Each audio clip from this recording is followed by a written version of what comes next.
Gentlemen, welcome to the War on Dad Bods podcast. Special guest today. Are you a busy dad with a full-time job or a business owner raising multiple kids? Imagine being in great shape, living your dream life, and winning on every front. We're going to talk about what that means.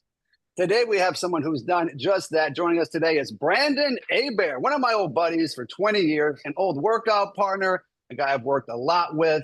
He's a dedicated father of three, former high school wrestling state champion, number one in the state, and the owner of the number one anytime fitness franchise in the entire country. This guy's got one of the best gyms in the entire country. Brandon has built a flourishing fitness career working with everyone from high school athletes to actual NFL and Major League Baseball professionals. He's here to share his tools, mindset hacks, and strategies he uses to balance it all and help others do the same. Brandon, welcome to the podcast. Thanks for being here.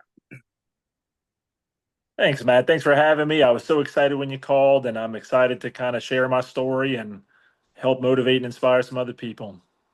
And if you guys can pick up on me and Brandon's energy today, we've been friends for many years. We rarely have like kind conversations with each other. We're generally messing around, joking with each other. So if y'all pick up on that, that's what's happening there. All right, Brandon. Well, we're kind of getting into this before, but what does it mean to be winning on all fronts? What do you think that means? Well, that's a question for each individual, right? I mean, you know, my main kind of objectives here in life is to be kind of free, is just free from having to do really anything. Everything we do is a choice, right? So, to, be financially free, to be free to spend time with my children, free to have life adventures and experiences, things like that. So, setting yourself up for that is kind of what my idea of winning is. So, yeah, this is great. When I hear you say that, I think the word alignment. So, like every day, I'm not doing like any random freedom thing, but everything I'm doing is something I'm choosing to do. It's aligned with what I want to do every day, even though you're pretty freaking busy all day, every day. Oh yeah, I mean, geez, every day is a good tired. You know what I mean? Like I'm coming home and I am exhausted, but it's not because I was necessarily doing stuff I didn't want to do, or I had to go do what other people wanted me to do. I got to do what I wanted to do, which may not be things other people want to do. You know what I mean? We often find our unique path, right? Speaking of a unique path, Yeah. what attracted you to your fitness career in the first place? Was there anyone you worked with that inspired you? Anybody that helped you get your foot in the door? What got you into your profession? I don't really remember what kind of sets off the competitive spirit in a young man. I guess it's just I see it in my kids now, right? They want to win. They want to be successful, that kind of thing. And it started with playing sports at a very young age, of course, and playground sports. You're in Louisiana, you're playing baseball, you're playing football, basketball, and really got into wrestling in high school. A cousin of mine was a wrestler, and man, I'll tell you, there's nothing else like that. Um, it is a one-on-one sport where you are directly responsible for your wins and your losses. If you're ever curious why you won that match, well, it's probably because a lot of the work you put in, and if you lost, it's because of the things you didn't do. And it's a hard pill to swallow. But what you realize is that your training, your mental mindset, and just that grit inside of you can make the biggest difference. We used to say, everybody knows the same moves, everybody exercises, everybody goes to practice, but who's the guys that are running at night? Who's the guys that are locked into their diet? Who's the guys that, you know what, I'm just not losing this match. I don't know how I'm going to find a way to win, but I'm going to find a way. And, that's something the sport of wrestling definitely brought to me. I would say that was my high school education, much rather than anything I learned from books. Yeah, that was the challenge. That was the you learn the persistence. You learn what it takes to win. And and Yeah. and when I think about like kids in sports, like I think about like two categories. team sports and individual sports, and you want to get a taste of both of those. Ideally, I think. Oh yeah, yeah. One of the beautiful things about wrestling and we had a legendary coach back in the day, but wrestling, as far as team points go, if I win my match by 7 points, my team only gets three. But if I won by 8 points, my team would have gotten four. So sometimes you win, but it wasn't as good as you should have done or as good as you could have done. And knowing the difference there, because if you win by 7, you can win by 8. you know and if I can get a technical fall, well, I could have gotten a fall too. So it's good because like you get the experience, the victory and the success, but like also knowing that like there's still work to be done. I could have done a little bit better, and without that kind of consuming you, it motivates you, and there's always a drive to do a little bit better. Oh, so there's a lot of guys that win wrestling state championships, graduate high school, and they go on to do different things. How'd you get involved in the fitness industry? What's fun for you about it? What drew you to it in the first place? It's just there's it's those dark days, those dark nights where you're struggling to succeed, or you're struggling to reach a goal, whatever it may be. And like if you put the work in, you tend to reap the benefits. And I think that's 100% has to do with like your health, with your fitness, all that kind of thing. If you do the work, you get the results, you get the rewards, which is unlike some other things, because there's sometimes in relationships and things like that, where, hey, you know what, I'm doing everything right, and maybe that other person just doesn't like me anymore, or whatever. Maybe I'm doing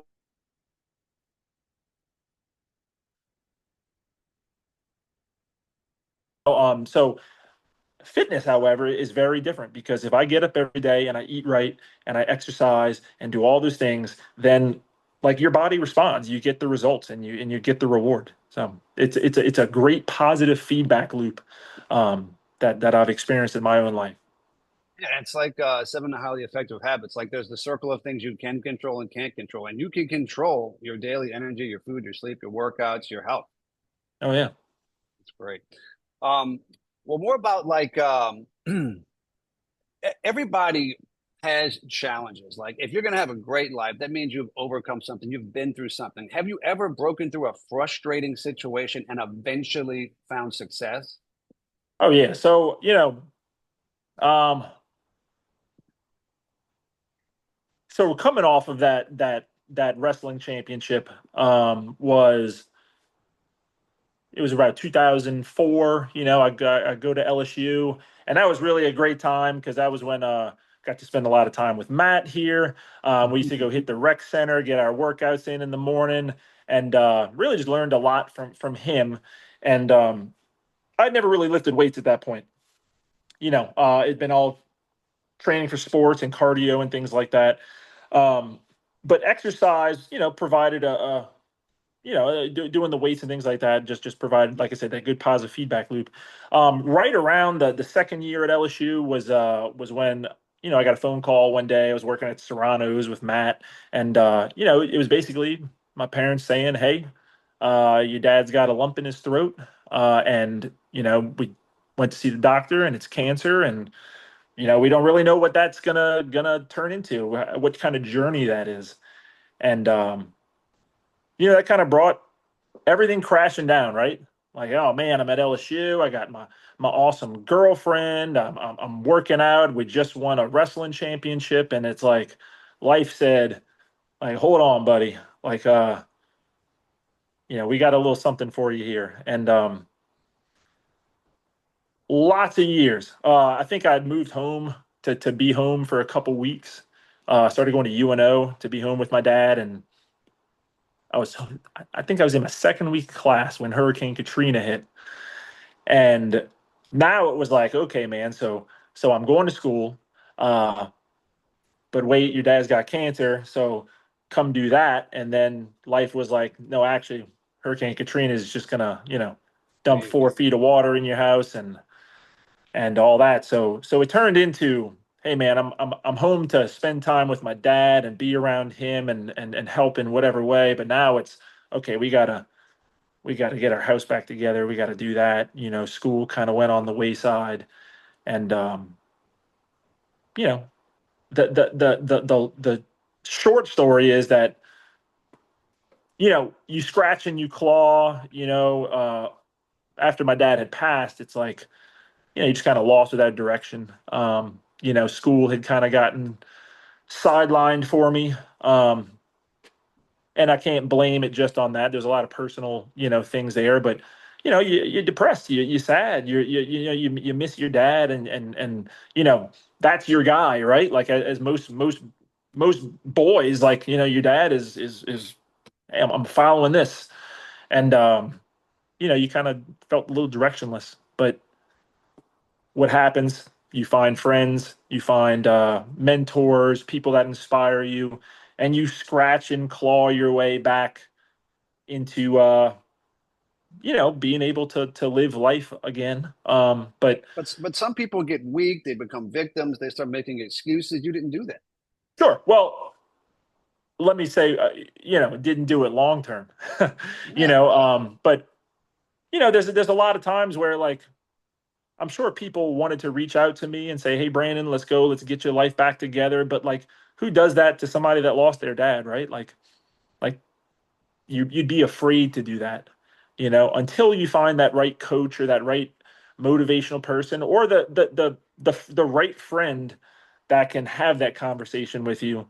And in my experience, you need to be given the permission to have that talk with someone, right? Hmm. um, whether it's personal loss or, I've seen people, have addiction issues, um, people that have lost, people that have gotten broken up with, things like that. It's like, you know, you need someone that can go there with you, someone that has that permission, to help you out of that hole. One of the things I'd always heard, there's sympathy, which is, you got a guy, he's down in a pit, he's down in a hole, and he can't get out. Sympathy is me saying, man, I feel bad for you being down in that pit. Empathy is when I jump in the pit with you and I say, get on my shoulders and we'll climb out of here, man. So, finding the right people to do that, and that's what kind of makes the Yeah. difference. So, And no one really ever truly finds success or does great things by themselves. Like if you're smart, you're going to get help. You're going to have people around you, and that network's really important. oh, for sure. Well, eventually, you did really turn things around, and you got out of that hole. You got out of that pit. So thanks to whoever helped you out. Oh yeah. And I'll say thanks. Definitely, that's definitely a big motivator for me, health and fitness wise. Um, Once again, can we control whether or not we get some sort of life-threatening illness or disease, things like that? Um, you always hear the story, oh, I know this guy, he's super fit, he runs all the time, he exercises all this time, dropped dead of a heart attack. And it's like, well, that might have happened 10 years ago if he hadn't done what he does all the time. Yeah. Um, we can never fully control anything. If you ask me, we're not in control, God's in control, but we can certainly help mitigate some risks or lower the percentage of bad things happening to us. So, Yes. control what we can control, and but ultimately we're all along for the ride. Speaking like a guy that has spent, I don't know what, 20,000 hours, 15,000 hours in training sessions, personally training high performers. Um, with that in mind, based off all that experience, have you observed something about coaching people, training people that might not be common knowledge? Something that, I don't know, wasn't taught in school, or just anything that like isn't common knowledge that you can take from all those hours of experiences and all those relationships coaching people? Sure. A great coach doesn't take someone that's unmotivated and uninspired and make them all-star athletes. You know, there's a I guess a spectrum here, right? to where if I can just take that person that never goes to the gym, they hate exercise, if I can just get them coming once or twice a week, if I can give them that little nudge, um, that's a win. You know, if I Now then again, you get some guys that walk in and they're just natural athletes and they love exercise and all that kind of stuff. So now I got to take you from good to great. And having the knowledge both as a coach and as, a client or just a person is look, our job is not to get you from here to here in a short term. It's little nudges along the way, little pushes along the way, and having an in-depth personal knowledge of who you're working with, what challenges they're facing, willing to go there on that personal level. Like I said, with me, once someone was actually willing to listen to my story and what I struggled with going through with my dad, it's like, you know what? You took the time to know me and learn about me. I I will let you challenge me. I will let you pull me along that path. But we're all busy, right? And we're all coaching. And for all these other trainers out there, I am just trying to fill my times so I can actually make some money in this industry. And it turns into, oh, I got an 8 o'clock, I got a 9 o'clock. No, no, no. You have Martha, you have Will, and these are real people who have real life challenges, and it's up to us to get to know, to go deep enough so that they love us, they trust us, and then only then can we start to push you along the way. And I'm gonna tell you that goes for your world class athletes, that goes for your NFL players, just the same. Your employees even. Oh, absolutely. And I think you really answered the question there, because it's like, what can we see with all this experience that other people can't see? And I think that people that don't have our experience, which is a lot of people because they have a lot of different jobs, but I think people expect to like be out of shape and then turn into somebody that works out every day really hard. And if they do that, they crash. It doesn't work and it's not sustainable. What really works is taking where you're at, meeting them where they're at, and just, okay, let's add this. Okay, let's add this. And it's a slow, smooth, steady increase that's palatable and doable. And so people that, are getting into working out, or wherever you are, just know that if it's going to work out and be sustainable long term and you're really going to get results, it's just nudging things forward and then nailing them down. Oh yeah. All Yep. right, how about, from all this experience, any unconventional motivational strategies, techniques, exercises in your coaching that yielded unexpected results? Anything different? It's been a really important lesson, and I may diverge here a bit, but you know, I mean, I'm an athlete. I've been an athlete my whole life. You want me to achieve something, tell me I can't. And that is I love it. I love that. I race my wife to the car. Like I just love competition. I love challenging myself. Um, and one of the biggest things I guess I learned is, fit people or probably have their own workout routine. They're probably already following, some sort of program or things like that. So, you know, most of the time you're talking about regular people, that you're going to be working with, and it's trying to figure out what motivates each person.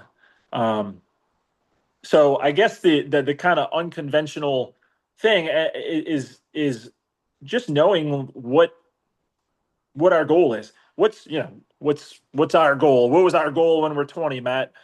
Huge pecs and six pack abs. You know, my goals are very different at 40 years old. Okay. Than that. I mean, I still love that. I still strive for that. Um, That's just the but fun part now. yeah, but on the flip side, it's knowing what motivates people and finding those little challenges. I mean, we got the young kids. We've done the potty sticker charts, and oh, you made number one, you get this. If you go number two, you get the big toy. Wow. It's like I'm right there. if you think we're beyond that as adults, like you're wrong. You Right? know, but we tend to find you know the rewards are very different, I suppose, when you're an adult, right? Where I was going with this is, and what we try to teach our clients, the people at our gym, is the most unconventional way I can think of would be setting your goals. And what's most people goals here, Matt? I need to lose 20 pounds. I want bigger biceps. I want, you know, whatever. I want to look this way or I want to feel this way. And like, that's not a goal. That's not your goal. That is a byproduct of what you do, right? So if I want to look better and if I want to feel better, then really what my goal is to make sure my butt is at the gym 3 or 4 days a week, that I'm being conscious about what I'm eating. I got 3 kids.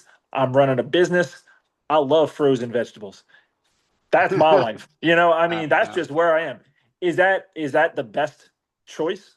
Is that the best thing I could do? No, but like going and buying food and cutting and dicing and doing this, that's just it'll push me over the edge. It's too much, right? Yeah. So what can I do that's a smarter decision? Like I said, we talked about that kind of spectrum here, right? This is fast food for breakfast, lunch, and dinner. This is I have a garden, chickens, and my own cattle.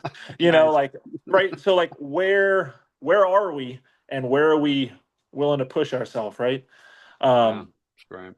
so I guess the unconventional way is looking at your goals or the most conventional goals as really being just a byproduct of living a healthier life, making the right choices. Because I'll tell you what, if you lift weights every day and you apply progressive overload and you eat enough protein and you do all those things consistently, guess what? You're going to have those huge pecs and the six pack abs because you did what was required to get it. Yeah, and you were touching on something earlier that brought up a theme that I've been thinking about in the last month, and that's as a coach, challenge versus support. And you were talking about challenging. So there's different people, but then there's different people at different points of their life. So now we would take a guy and we might challenge him a lot more, but when he's in a really bad spot, maybe he needs support more. And you're kind of always on that spectrum of, am I supporting enough? Am I challenging enough? And I think that's something that coaches really need to think about. Oh yeah. Two big things that jump out at me, man, back when we were working together at the fitness principal was I know you had the client who what was her goal? You remember I don't remember her name, but her goal was to wash her face in the sink. She had a bad back, I think it was back surgery, something like that. But her main goal was like, I Oh feel yeah, like yeah. I just want to be able to put my face in the sink and wash my face. And I've been unable to do that now She for fell out of it. years. She fell out of a tree and shattered her spine. So she Yeah. had like a cage, and she couldn't even bend over to wash her face, and that was a big deal. And we actually got there at one point. It Yeah. was great. So I want six pack abs. She wants to wash her face. Yeah. I think was it Dave had a client. He's like he had run some business, successful businessman. He had boats, he had cars, he had this, and he came to us because you know what he said? He said, I've made all this money, I've got all this stuff, I can't get my fat ass in the boat. I can't lift my Wow. leg up enough to get into my boat. So Wow. like, what the hell is this? This thing is a big piece of junk, you know, It's a big because I've got expense. all this stuff, but I have no means to use it. I can't physically get into things that I've spent I know. this money and worked my whole life on. Nice. Um, I want to get a little more tactical here. So let's get a little more detail with one or two of the simplest things that someone can do to make their health better. Like, what is the lowest hanging fruit that, like, people that are doing more advanced stuff just might be missing the more fundamental, lowest hanging fruit. The simplest thing to do in my life, just and we can say our health, just plan it. Make a plan every day, and there's a lot of things. I love spontaneity with the kids, with my wife, things like that. But like, I work at a gym, and if I don't wake my ass up at 6 in the morning, like I plan every day, I will find a way to not get a workout in. Right? Like, I mean, there's so many things to do, every day that I have. So, I mean, the lowest hanging fruit is like, what's important to you? If it's really important to you, then act accordingly. And I tell my clients all the time, nothing pisses me off more than saying, "Oh, I can't make our workout on Thursday. I got a hair appointment." I said, "We've been working out Tuesday, Thursday for years at the same time. And all of a sudden today, you put a hair appointment ahead of me, ahead of your health." So all of a sudden, like, you're just realizing, hey, like, you put your hair here and you put your health here. And that was a plan. You did that on purpose. So, and that's okay. That's okay. I understand. But at the same time, like, you got to make a plan. If spend, and look, I'll go on here. Like, if I'm sure Matt's the same way, man. I'm coming home. We're negotiating a whole real estate issue right now, and I'm working and I'm dealing with that all day long, and I'm coaching two flag football teams, and I'm trying to have, quality time with my wife. And it's like the kids just want me to come play cards with them. And I'm like, okay, let's play cards, because, but you have to, like, that's what's important to me. And I have to find the time for that to be in there, otherwise it gets overrun, you know? Yeah. And people like use your calendar, plan, and when you can show me your time, you can show me your calendar, then I can show you what your priorities really are. Oh yeah. You And know, and and like me and you, we come from a place where like it's to us, it's so foundational, it's so obvious. Why would you not have your health be the foundation of like all the things you're trying to do? Oh yeah, there's been a I teach a core training class on Friday mornings, and it is devastatingly hard. It's 30 minutes, and we always joke. We say, "Oh, come do it. It's just 30 minutes." That's because any more than 30 minutes, and you'd be out of commission. Um, and it's a bunch of 50, 60-year-old women in there doing it. And I guess they think, oh, this can't be that bad, until I bring in one of my athletes, and the athletes are falling out. Like, they just can't do it. They can't keep up. And I end the class every day. I say, boy, was that fun. And they go, fun? You think that was fun? I said, hell yes, I think that was fun. You know what's not fun is not being able to do this, is being immobile or unable to do all the things in life. I said, so yeah, this was a hell of a lot of fun. Moving our body, being fit, all that kind of thing. Through that perspective, like here's what's not fun. That makes a whole lot of sense, Oh yeah. like so yeah, so maybe it is fun because not Yeah. doing it is not, that's like the least fun thing I can think of. Right. Yeah. Once Yeah. again, we go back to that freedom, like I mentioned at the beginning. You know what? You want to go hike a mountain, you want to go run a race, you want to go do whatever, I'm up for it, because we can do that. And it's not until we lose that ability, right, that you really realize you might have taken it for granted. You were talking about, playing cards with the kids at night and freedom in life. And like, so you've got the ability to kind of sculpt your life to the extent that you can, owning your own business and having your own family. Um, is there anything unusual with your marriage, with your parenting that you do that like might be different and unusual? Like, for example, like me and my wife, we sleep in different bedrooms. We don't have to get into that. But like that's not common, and we have a whole thing about that. But is there anything unusual or different that y'all do? So my wife and I have been together since junior year of high school. So yeah, essentially 2001 to now. So we're talking almost 24 years. We've been married since 2012. So, but we've been together for a very long time. So as you can imagine, we have our own language. Um, you know. But yeah, I mean, a lot more often than not, I have on top of the kids, I have a dog who just loves me immensely and can't bear to sleep without me. And rather than the dog sleep in the bed, I'm usually ending up on the sofa at some point with the dog. Um, You got three kids and the dog's the one you're sleeping. oh Three yeah, kids and a oh wife, yeah, and then the dog's the one you're sleeping next to. oh That's yeah. hilarious. So, but like I don't know if it's it's so weird to say it's unusual because it's usual for me, Yeah, and that that's answers the what I'm question. used to. But you know, we I guess the best thing and huge kudos to my wife. We just I am just running all day long. I want to be the president of the men's club. I want to run these axe retreats. I want to run my own business. I want to coach all the teams. I want to do jujitsu. I want to do all these things. And she wants to just spend some quality time and lay on the sofa. And I'm like, that's great. So she puts up with me a whole lot. So like I said, it's the most usual thing in the world. It's the beautiful mix of, she may not want to do so much, but I drag her into out of her comfort zone a little bit. And when I'm ready to just crash and I've just had enough, she's hey, just come lay down with me. And it's exactly what I need. It's exactly what she needs. And it's like, opposites attract, I suppose, but man, it's like that perfect yin yang of life.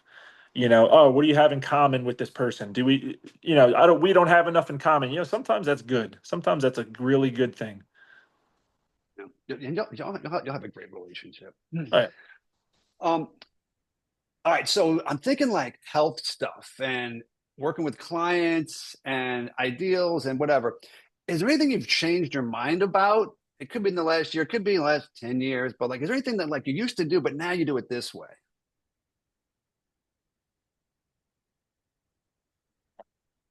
Like as far as just as far as the I don't know. I guess I'm thinking maybe more like weight training in specifics. Hmm. There was always a need to, all right, I want to lift more weights. I want to be stronger. I want to lift heavier. And if we're not seeing progress, if we're not increasing our weights, if we're not able to do more reps, whatever your goal may be, whatever that progressive overload would be, right? Like we want to track that. We want results, man. I want to see it getting better, But like I said, now that I'm 40, I'm considering if I hadn't been doing this, you know, where would I be? And this was a subject of a little video I made this morning, but what I know you talked health. I'm just relating it to kind of the gym business, right? Every single day, we sign up a couple members. And every single day, a couple people quit or stop coming. And sometimes you say, oh man, we signed up 25 people this month. That's great. If I only focus on that, I could forget about the 30 people that quit. So now I'm at a net -5, right? Yeah. It's finding that kind of balance, right? To hey, you know what? Like I didn't lose any weight this month, but you know what? I didn't gain any either. I didn't increase my bench press this month, but you know what? It didn't go down either.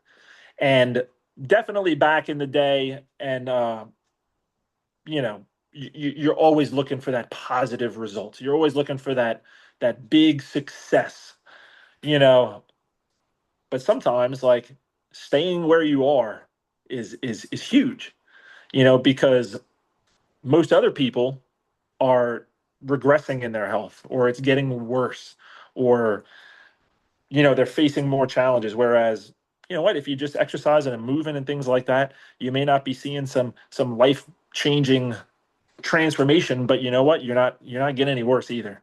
And that would be probably the biggest mindset shift that I've had, in my experience as a trainer. I totally see that with because I work with probably over 10 people one on one that are like retired age, over 60. And if you're over 60 and you can do, or all right, let's say now you're 65 and you worked out with me for 5 years. And let's say in those 5 years, you haven't gotten any stronger. You're doing exactly what you were doing at 60. You haven't gone backwards as you've gotten older. There's a win about that because then we keep doing that. Now you're 70 doing what you were doing when you were 55. Oh yeah. And to those people, that's a big win because now you're 90 doing what you were doing when you were 55. You didn't make any progress, but you're not aging. So like from a movement quality perspective and performance cardio perspective, mobility, whatever, as long as older people don't go backwards, they're going in the right direction. Oh, sure. And as a trainer, as a coach, that's where doing some physical tests, some assessments, um, Mhm. they come in into play. The biggest one I face is I have a lady I train. She has osteopenia, almost osteoporosis, and I mean basically she'll go get her test done and her scans done, and hey, so my bone density stayed where it is, and I'm like, well, fantastic, because if we hadn't been lifting these weights and taking your supplements and all this kind of stuff, I mean, it obviously would have gotten worse. So, you know, And then, I kind of think about life in like 10-year chunks. And when I was in my, before 20, it was like all sports, it was all soccer. Then in my 20s, it was like, you know what? I'm going to date a lot. I'm going to party a lot. I'm going to get jacked up and look really awesome. And I have tons of time to work out and be single and do all of that. And then in my 30s, it was like, all right, you know what? I'm going to start a business. I'm going to travel a lot. I'm going to meet my wife. And now I'm looking at my 40s, and if I don't get stronger, if I don't whatever, as long as I'm like healthy enough to have the energy and to have just good health to prevent disease and stay on top of my health, as long as I can do that, show up 5 days a week for half an hour. But my priority in my 40s is like, I'm never going to have young kids ever again. And I've got 10 years to maximize the time I spend with them. I can go take my health and my money to the next level when I'm 50, when I'm 60. I can always come back to that. But right now, I've got this window. And you probably know this too, because we train sometimes older people and we ask them questions about life. And this is one of the things that, they sometimes regret. And we've had the privilege of picking their brains before we did it. So now, yeah, oh so yeah. so so now we know like what's coming and what not to miss out on. That is the absolute coolest thing that I've experienced in this job, in this profession, in this calling is yeah, I've been referring to her a bunch. It's my 71-year-old doctorate behavioral psychology, Martha, and you know, we walk and we talk and then we work out, and we just we talk about life, and I train her, then I'll train Mr. Joe, who's he's one of these father figures in my life. He's a little bit older than me. His kids are graduated college. They're starting life, and it's like I'm getting all his wisdom, and like this is Mm-hmm. what I went through with my kids, and this is what I go through with my wife. We're sharing all those types of stories. This is what you can expect as Well, those kids get a little older, and then for, I get for to well oh for the listeners, like since they're not there having those conversations, what have you picked up? What are one or two things that you picked up? oh just to finish that thought real quick is like Sorry. then I get to train the high school athletes who you know I've been in their shoes, so I can pass it down to them. But it's like it's this beautiful flow of knowledge and experience. You know, it's like a glimpse of the future. It's a glimpse of the past, and it's just a beautiful kind of sharing within the community, things like that. But I mean, what have I learned from those people? Um, I guess I kind of want to go back to just like everybody has that thing they regret, or oh man, I wish I'd done this sooner. Um, whether it's exercise, all these guys, I do these church retreats with these men. They say, oh, I wish I'd been into my faith earlier, like you guys, or and I don't think they're the type of regrets that are just weighing you down, killing you. But we all wish we had done something better for ourselves earlier in life. You know, um, if we knew then what I know now, that song. But that's the moral of the story is, there's only time and there's energy. That is all we all have. And like I said, if you want to see your priorities, or it's your time, energy, and money, I suppose. If you want to know what your priorities are, track those three, and you'll know what you prioritize in life. But I'm going to go back to my dad here, and it's one of those beautiful lessons you only learn through, you know, through tragedy, through loss, things like that. I wake up just about every single day, and this is my dad's ring. I was always had, but I'm 40. My dad passed at 51. So in my head, maybe I have 11 years. I have 11 years with these kids. And I know I know how hard it was, right, to go through. So it's like, boy, I better get it done. Yeah. Parent wise, community wise, in your relationships, Wow, never had that's got to never had keep that you. talk with my wife, but one of the things that stuck out with my mom, I said, it's always like, hey mom, you ever gonna, Mm.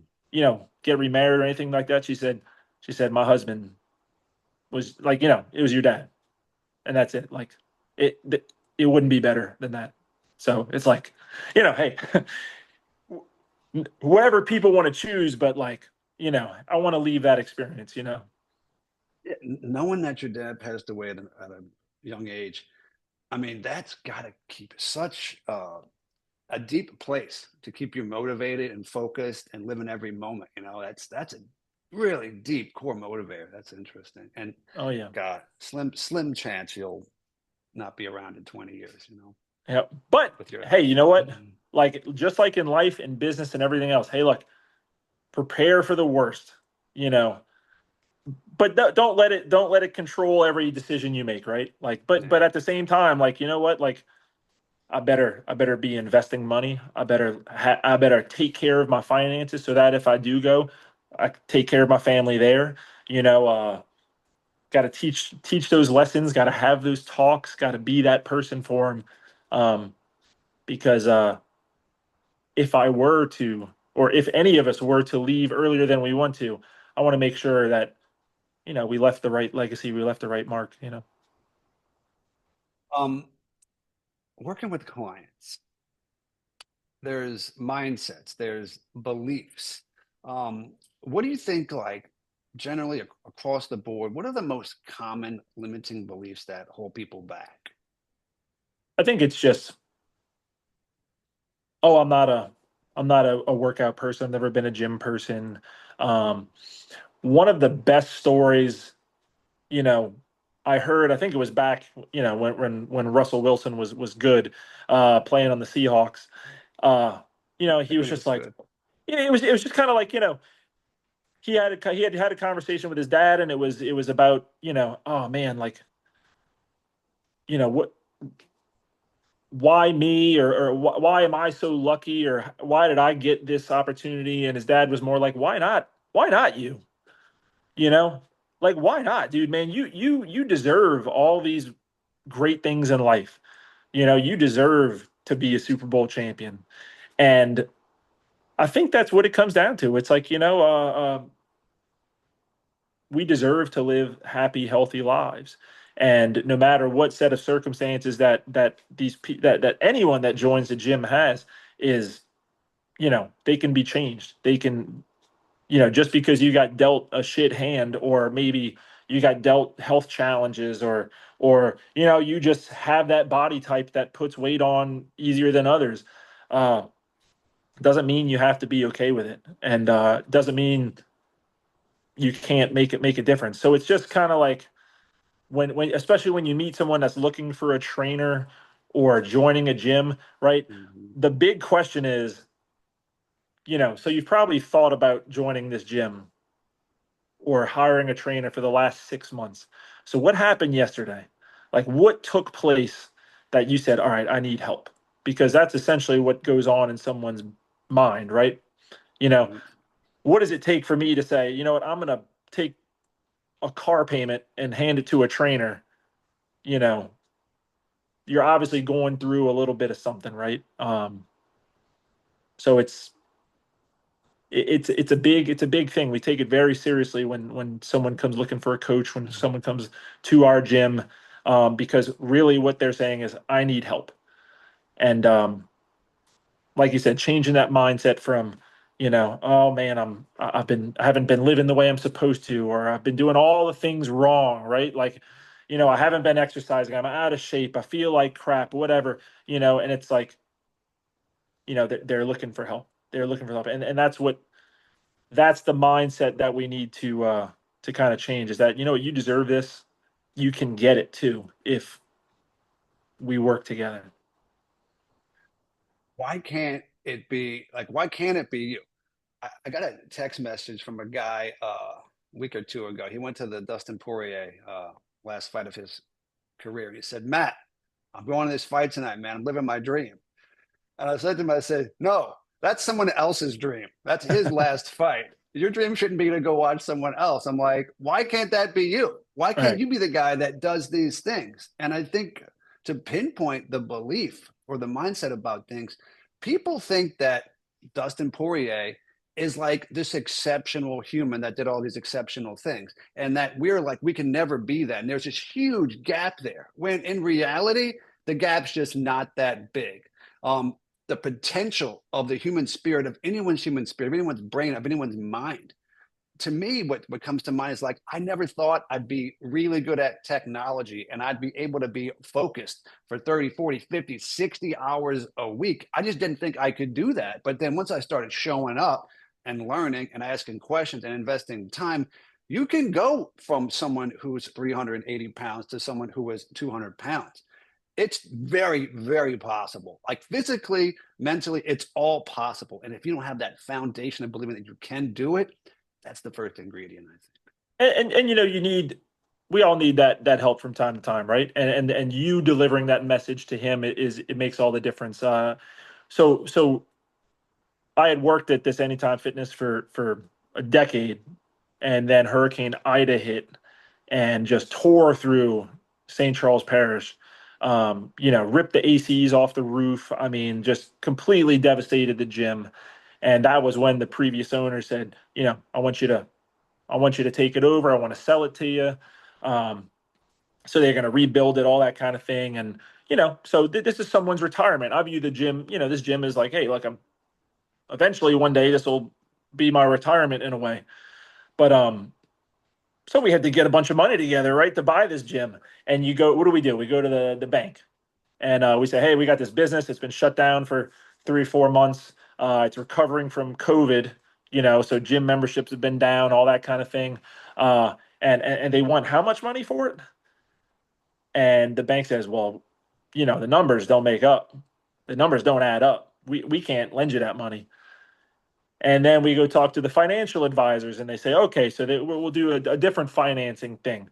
And well, here's the revenues, and here's this. But again, we're talking hurricane, we're talking COVID, and they say, look, I don't see this playing out. I don't see this being a smart investment. Things like that. Now, who are we talking to here, right? Banks, financial people, you know. And I'm talking to a friend of mine that owns a business. Um, and he called me and he said, "So what do you?" The question, the topic we keep coming back to is, "So what do you do if you don't buy this business? You're a you're a trainer. Your gym is now owned by someone else. It's not you." Um, I said, "What are you going to do?" He said, "What are you going to open your own gym?" I said, "Well, I guess I could." He said, "So you got to build a brand new gym from scratch." He says, "How many members does that come with?" I said, "None." He said, "So you're telling me you're going to have a previously existing gym with a bunch of members already?" I said, "It seems like that's the way to go." And I said, "Yeah, yeah, yeah, yeah." But then he looked, he just like good coaches do, right? He kind of changed his voice a little bit. He spoke a little bit softer, which made me really listen. And he said, "Who's going to run that business the way you would?" who's gonna who when you put your family on the line and you go and do this, I mean, you can't fail. You can't. Like otherwise, Well, you've got three kids and a wife, and I mean, so now it's like you better make it work, right? And I think that was exactly what I needed to hear. You know, like I wish I had the who, money back then to invest in it, man.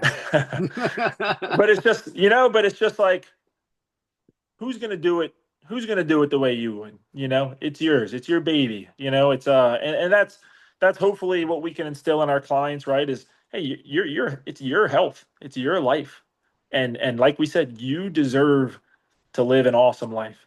So go and take control of it and run it the way you need to, you have to. Why can't it be you living the awesome life? That's what I'm saying. All right. On the flip side, that's good advice. Some of the best advice you've ever had. What's the worst advice you've ever got? uh it's just it's a my wife will kill me. But you know what? Hey, just slow down. Just slow down. Like you're doing too much. You know, there's probably a lot of people that'll fuss at me, but it's like, Oh, my friend Amanda would definitely agree with you. She's like, uh, if you can find a strong enough why and enough motivation, you can do more. You can always do yep, more. yep. There is just you know, we're losing. Yeah, I'm gonna get. We're losing community with the social media.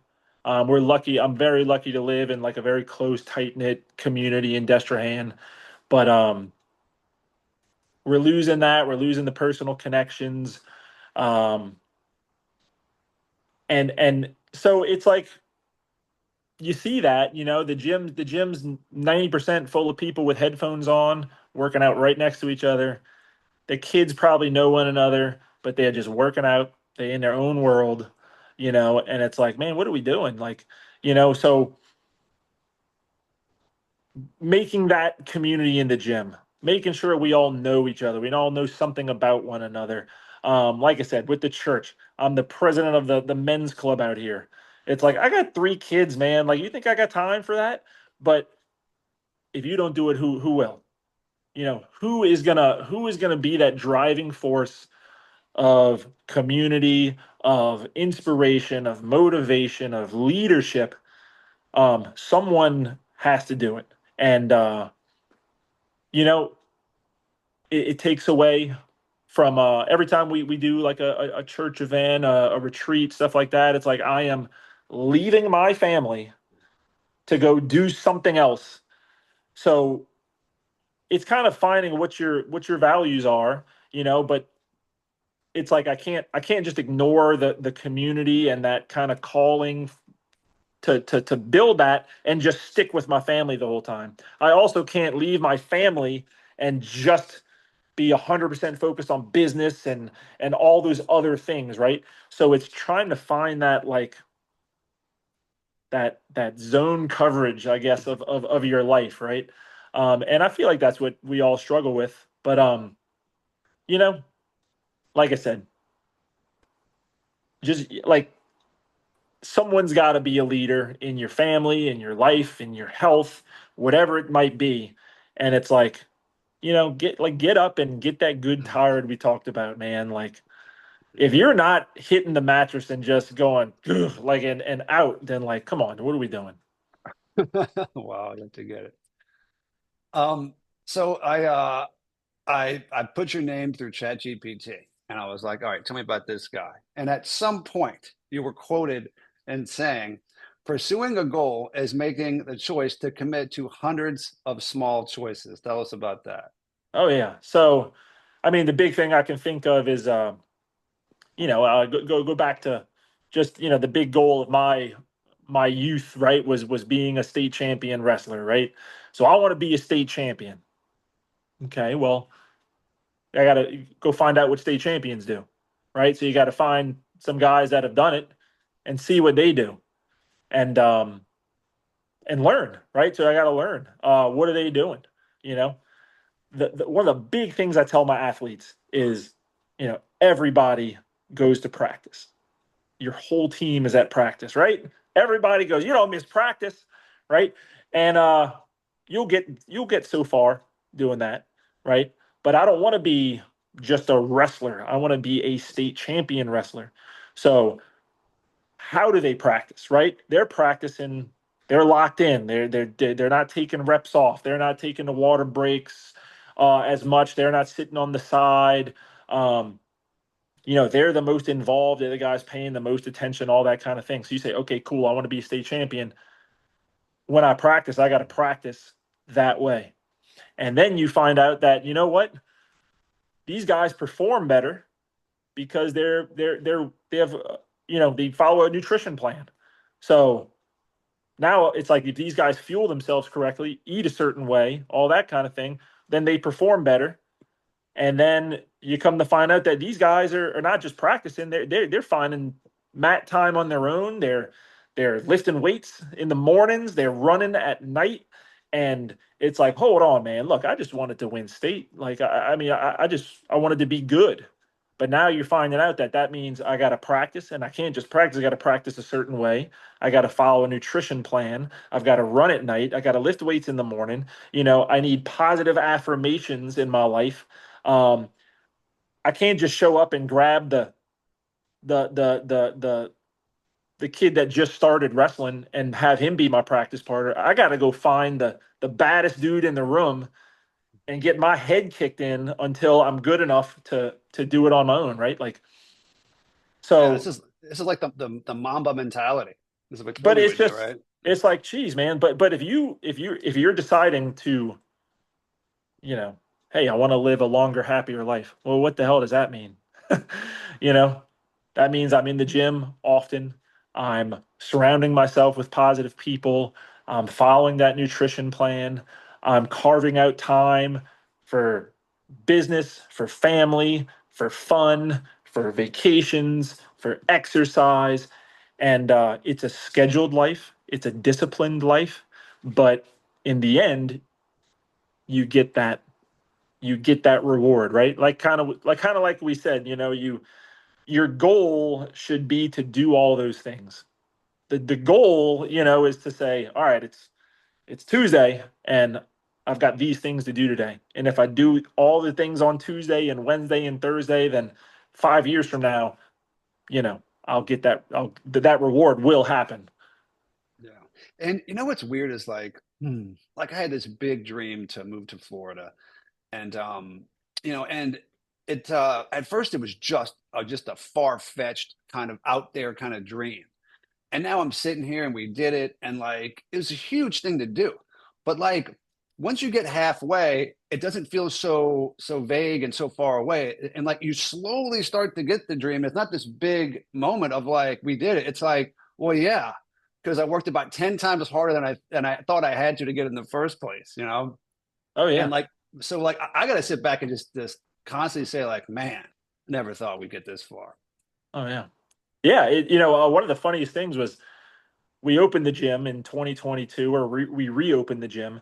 And it's like, okay, so we got to do all these things right because you know what, we owe a whole lot of money.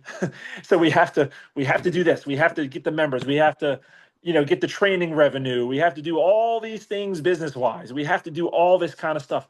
And we're just head down, going to work every day, just doing everything we can to make that business successful, right?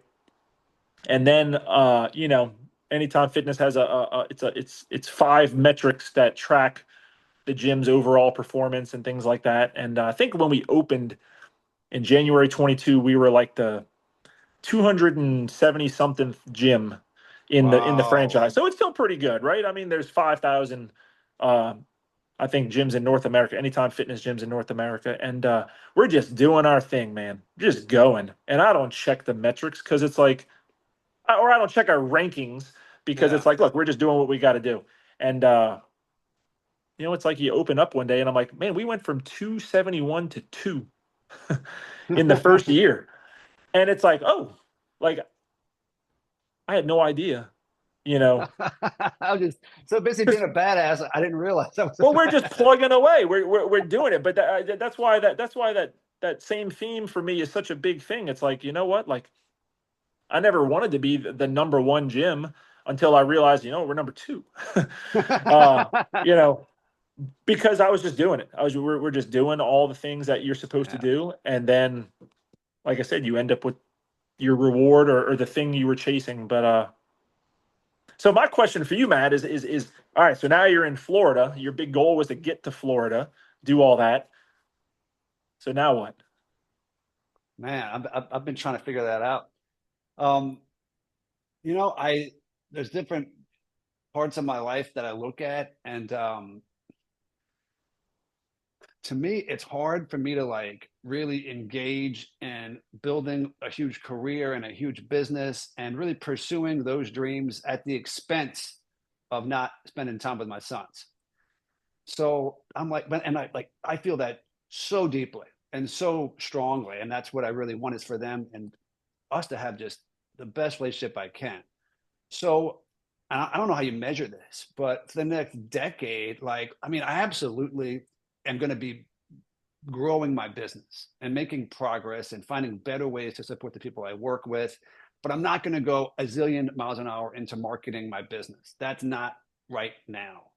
We're doing fine.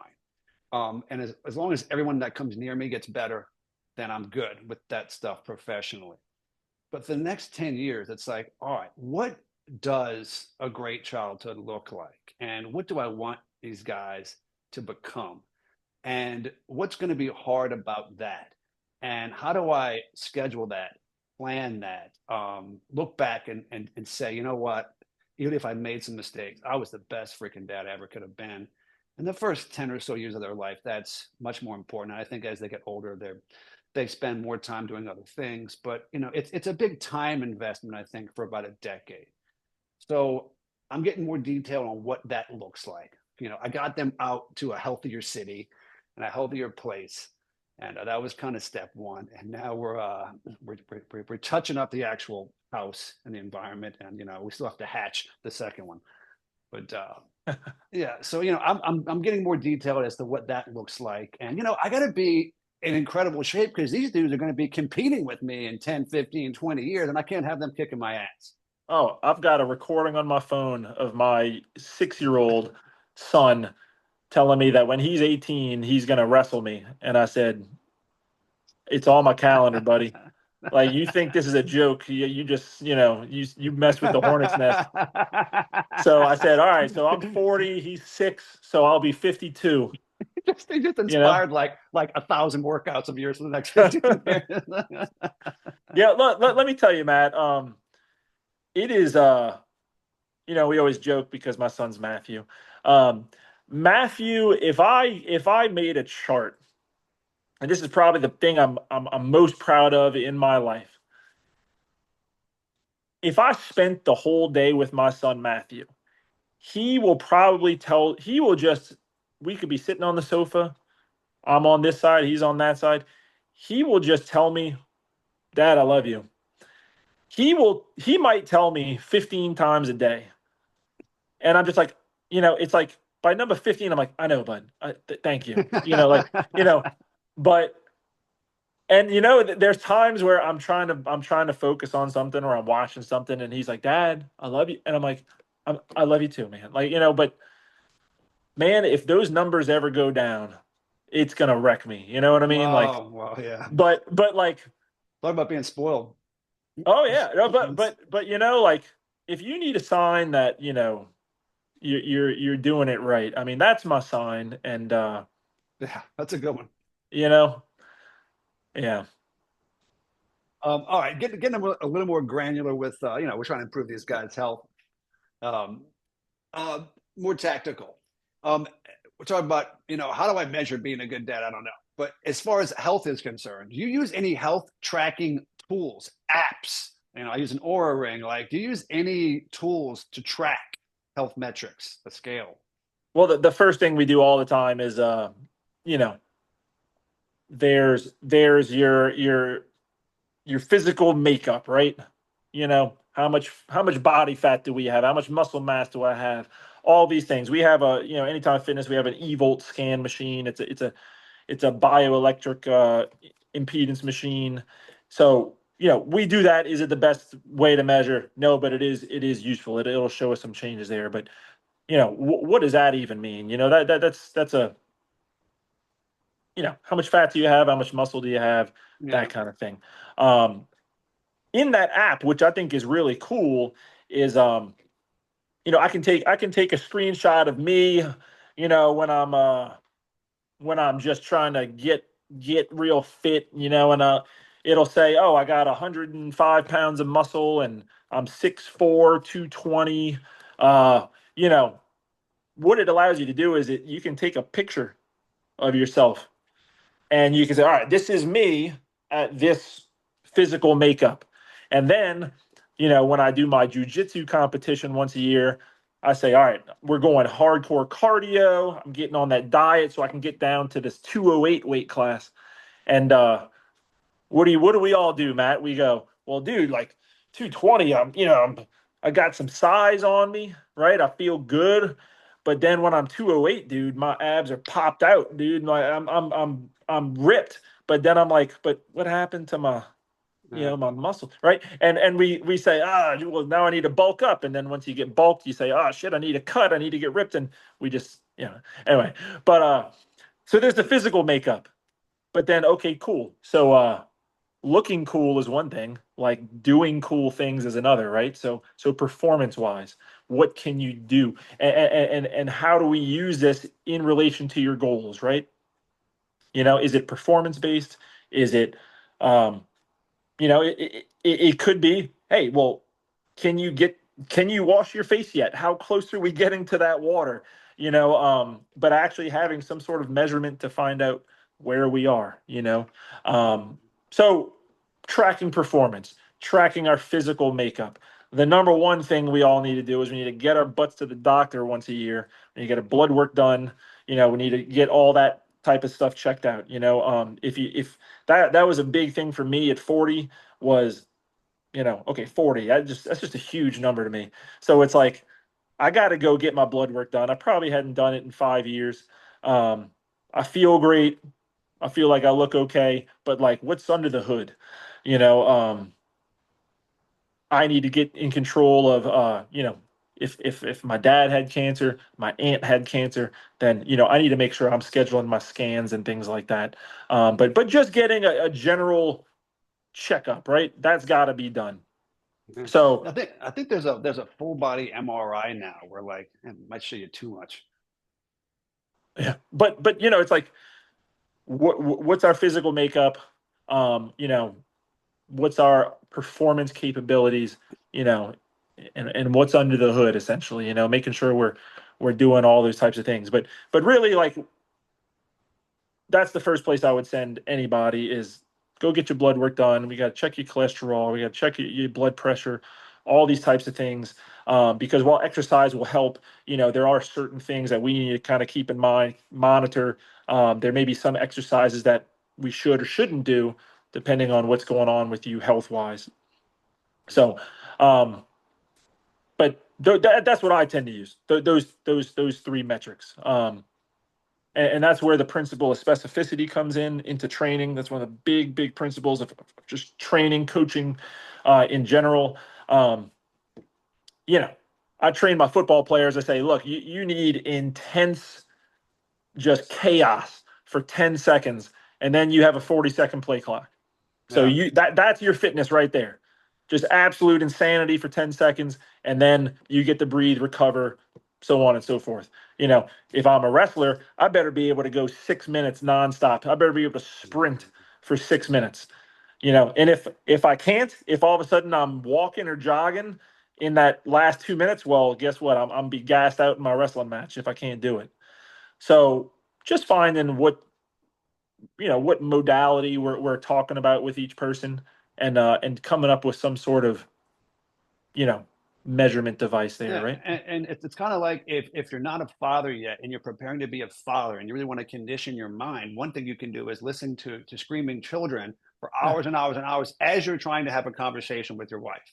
That's right. That's right. Yeah. Just start sleeping on the sofa now. It'll be be easier. All right. How do you so AI has become really big, really important. Are you using AI in any way in your business, ChatGPT, any other AI tools? Oh, hey, Brandon, why don't you never thought about just doing like Brandon's gym or Brandon's, whatever. It's like, well, that's where the anytime fitness really comes in, being able to work with those types of things. Man, we've got let's say Matt joins the gym. He starts coming. He's coming 4 or 5 days a week. He's on it. He's kicking butt, because he just joined the gym, right? All of a sudden, Matt starts coming 3 or 4 days a week, right? All of a sudden, Matt starts coming 2 or 3 days a week. Well, there is a trend that unless I am pulling up Matt and I'm making some sort of spreadsheet and tracking all this, he's on a downward trend. He's trending to 0 workouts a week. And unless I stop it early on, you know, that's where it's going to go. So we have those systems in place to where, hey, if you're a 4 or 5 time guy and all of a sudden you're coming 2 or 3, we're sending out a text message. We're So, checking so on you. does the system tell you, hey, go text this person, or does the system just text the person? So you can set it up either way. Of course, we do have smart messaging with the Nice. Anytime Fitness system.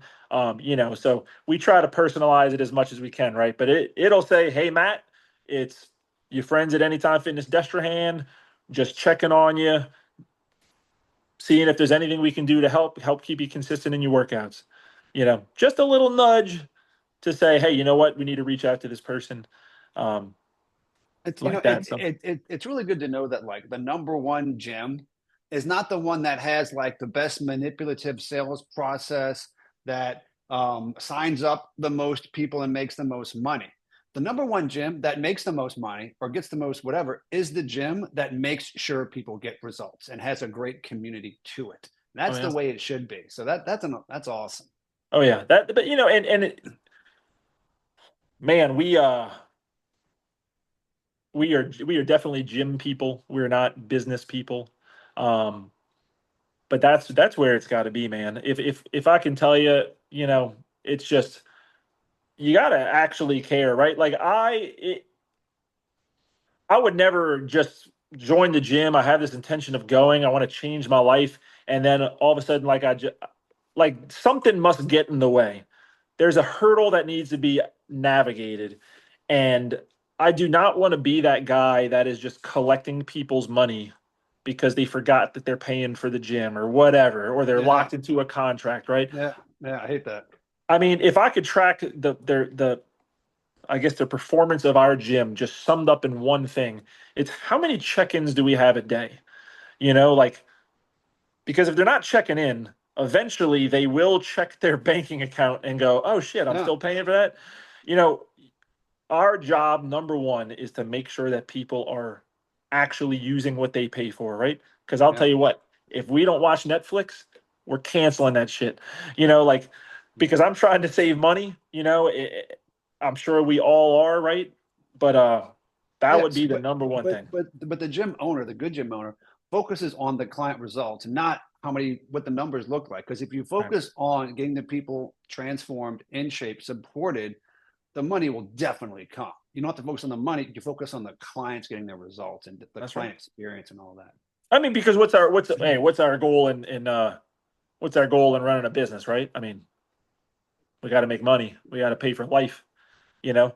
But if I want to make more money, that's not the goal, right? The goal is to do the things that end with us making more money. Yeah.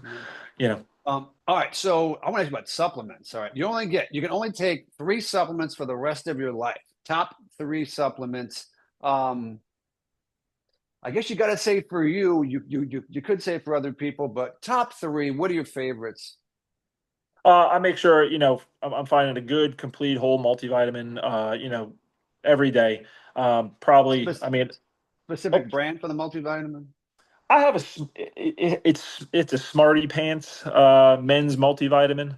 It's got fish oil in it. It's got a couple of different things, but I'm Oh, sure Matt will be the first to tell you. Like I think probably 80% of the world is vitamin D deficient. We're all inside too much.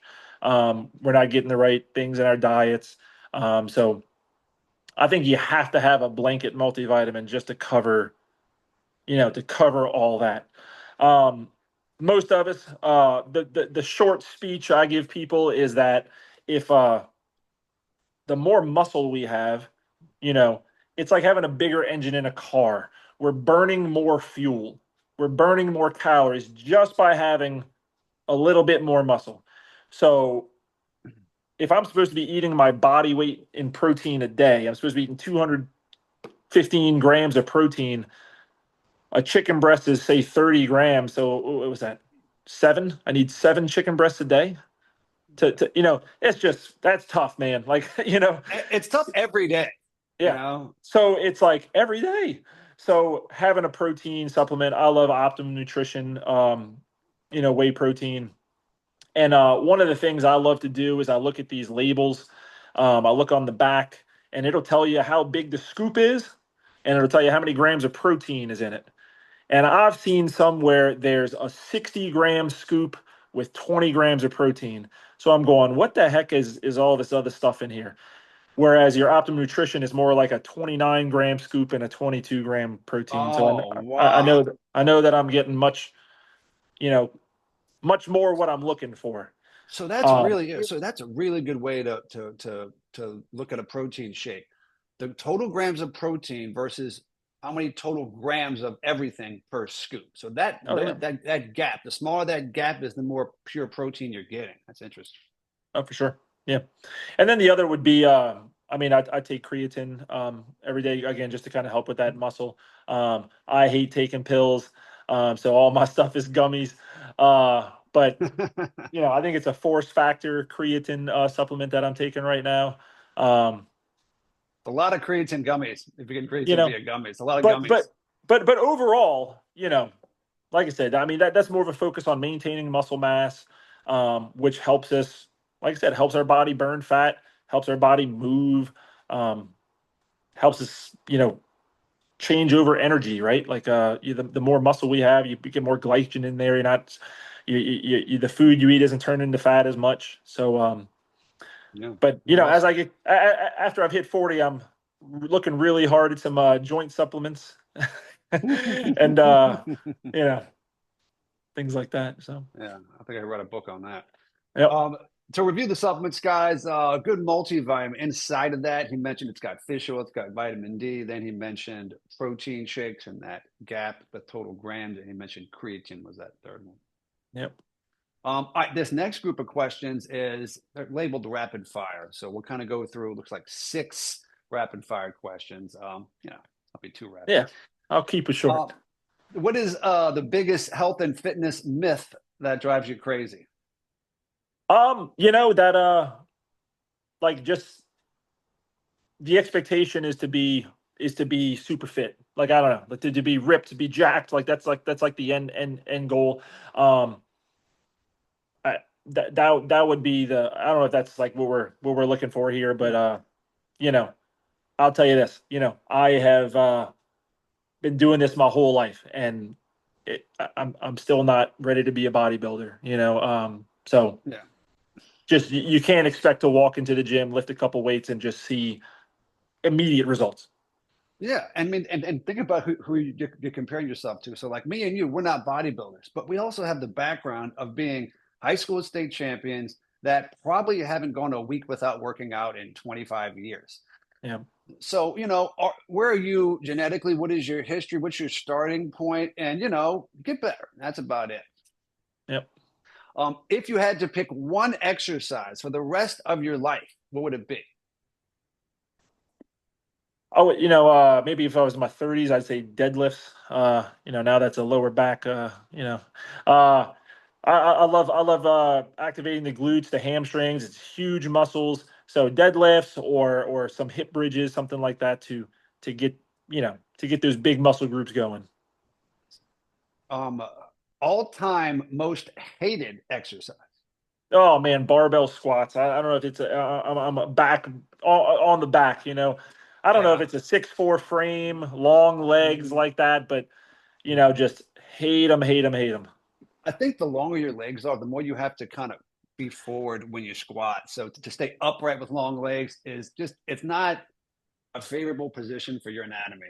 Did you And agree with just me? and just in general, there are some, some workout kind of just, I don't want to say, you just, oh, if you're not doing squats and you're not squatting your butt all the way to the ground, like, Yeah. it's like no, no, no, no. That's not Mhm. accurate at all. You don't have to do a certain exercise, and as a coach, as a trainer, like, you see people trying to do these exercises that have limited mobility in their ankles or their hips or whatever have you, and you end up causing more problems trying to do these, fad Yeah. fancy squats and stuff. So Yeah. Like, what's the point? I don't think I've done a back squat in at least 20 years. yeah, yep. All right. You're short on time. You got to eat healthy. What is your go-to healthy meal when you're short on time? It's the thing that's over in my on my stove over there. So what I do is I get lean ground meat. Um, I'll brown that down. I throw in some bell peppers, some onions. I just throw it all in there, man. And Yeah. some brown rice quinoa. I once again, I'm super time is just tough. I tend to be the cook in the house. So right then and there, I've got my vegetables in there. I've got some good protein in there. I got some good fiber, some carbs in there. So Yeah. man, No sugar, quick high and easy. protein. That's right. Yep. Yeah, I'm big on like making a big pot of food and just eating that all week. Super simple, super easy to prepare. Real food, I love it. Yep. All right, what book has influenced you the most? Going back to my this will be a little bit long one, but the last lecture.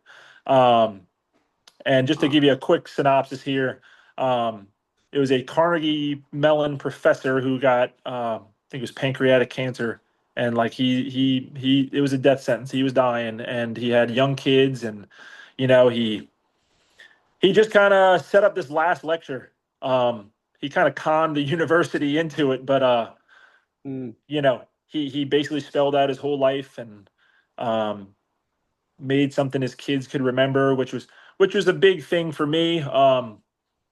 Because I think we were expecting my dad to fight through, to pull through. So, there's really we never had like that talk. Oh, this is what I want you to do in life, and there's mm.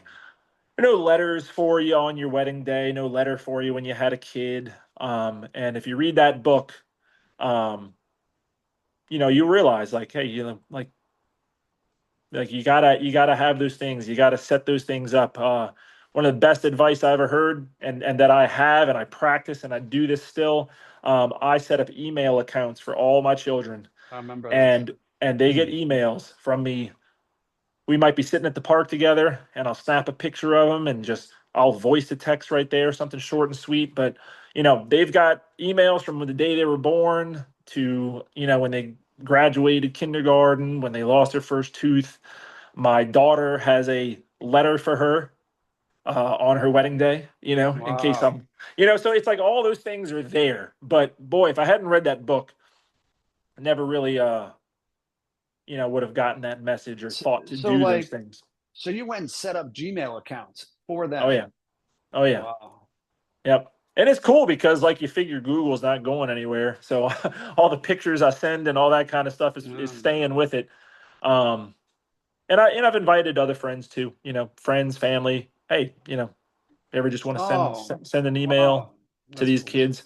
And then the idea is, if I'm still around at 18 or 21 or whatever age it is, it'll be a little birthday present for them. I'll say, hey, is a login and a password? Go check it out. Bam. Here's a gold mine. Yeah. That's Yeah. awesome. All right. All right, last one here. What is your favorite hype song to work out to? So it's something about the sound and the beat. When the Levee Breaks by Led Zeppelin. It's Really? it's like a bluesy rock wrestlers, man. We like to bounce, right? We like to bounce before we go out there, and man, it just kind of zones me in. I actually forgot about that one. The back one is or the second would be there's a I don't know what you call them, but it's kind of classical movie music. It's called Two Steps from Hell, which is actually a reference to heaven. But their music, man, go listen to that in some All right. quiet solitude, and it'll hype you up. Wow. Awesome. All right. We could do this like all day. Oh yeah. Let's wrap it up. We got all right. So I do want you to invite guys. When is this yearly men's retreat that you do? So we tend to do it in April, but this is something that started in San Antonio. It's swept all through the Southeast. Um, we've actually missioned with a bunch of other parishes to start it, but what we do, I mean, it's a men's Catholic retreat, but to boil it all down, it's a bunch of guys getting up there telling their life stories about how, and in retrospect, my challenges are just so inconsequential to some of the other things you'll hear from other people. Um, and I've always heard that they say, right, like if a group of five guys sat at a table and we all laid our problems out, I would take mine back in a second. Um, Wow. but basically, is them getting up there saying, "This is my life. This is the struggles I've had. This is how I got through it with God's help." And so it's really open to all faiths or non-faiths, whatever have you. It's just a great weekend of men, and it's really awesome. I think that could be a good exercise for some people. Like, sit down at the table with pick five guys. Sit down. All right, now everybody puts their palms on the tables. Who do you want? Oh Maybe yeah. maybe yours aren't so bad. Oh yeah. Yep. All right, let's start to wrap this thing up. If you're in Destrehan, Louisiana, there's only one place to work out. And I'm not sure if you can even get Brandon as a one-on-one trainer, but if you can, you're a lucky person. Brandon, it's an honor to have you here. It's an honor to have your words and your advice. In the last words before we wrap this thing up. I mean, first and foremost, I want to thank you, Matt, for inviting me. Um, there was a night where we were climbing into a hot tub together, and Matt's abs were just outrageous. And I said, "Man, I gotta get like that." And really, that set off a whole thing, right? We started working out all the time at LSU, and you know, really stayed connected. Matt got me a job, essentially, worked with Mackie Shilstone at the Fitness Principal, and was definitely one of my mentors and inspirations on doing this whole thing. So I want to say thank you there. But to you guys, whether you're clients or trainers or aspiring gym owners or anything like that, like I said, put the big goal aside, figure out what it takes to get there, and just get to work. Um, I will take lots of naps and relax on all the vacations I'll take when I've got my life set and it's where I want it to be. Um, but for now, go to work, make a difference, and have fun, man. Why Yeah, can't it be you? that's right. Why All not? right, let's wrap it up on that, man. Thanks a lot. All right, thanks, man.